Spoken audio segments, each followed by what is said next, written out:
शरीर जा सड़ेला आहिनि, ॾुखारो थियल आहे, ॾाढो सतायल आहे, तो रोई दाऊं करे रहियो आहे।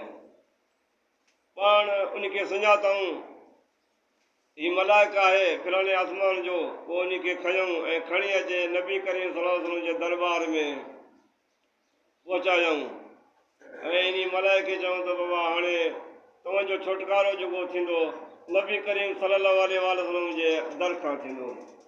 बाक़ी हाणे असां को बि हीरो तव्हांजे लाइ न करे सघंदासीं, असांजी पुजत न हलंदी अलाह तबारक व तआला जे दरबार में जो तुंहिंजा अहिड़ा हाल थिया आहिनि।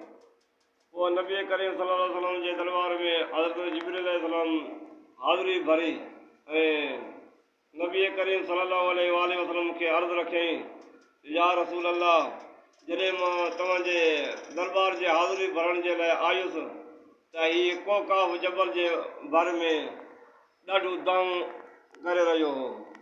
दान ऐं रड़ियुनि ते मूं हिंडे वियुसि, हीअ केरु आहे, हिनखे सुञाणे वरितमि, हीअ फिलाणे आसमान जो मलाइक आहे, सो रोई रहियो आहे। सो हाणे तव्हां हिनजे दाम ॿुधो ऐं फ़रियाद रसी करियोसि।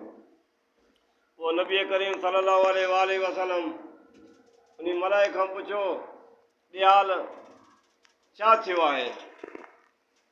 उन मलाइक ऐं माफ़ी घुरे, या रसूल अल्लाह, जॾहिं तव्हां मेराज ते आया हुए त मां अलाह तबारक व तआला जे ज़िक्र में हुयुमि। जॾहिं तव्हांजी सवारी गुज़री वई,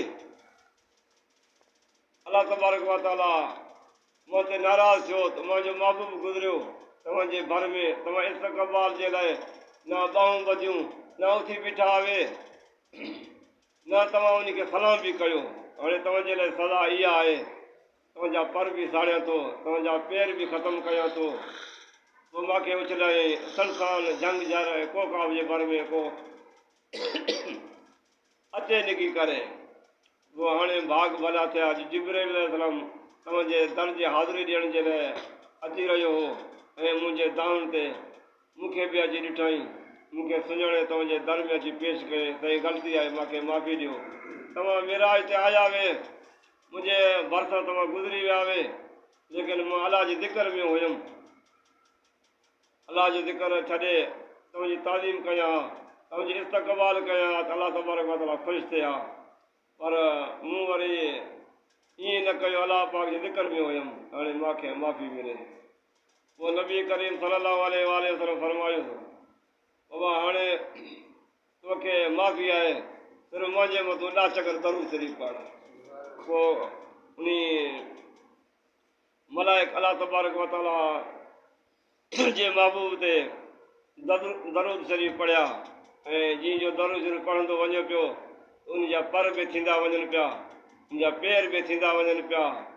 पढ़ी इन पंहिंजो दिलि बि ठारियो ऐं पंहिंजा पर बि थी आयुसि ऐं पेर बि थी आयुसि, नओं बनो थी वियो, ॼण त हुयसि कुझु कोन।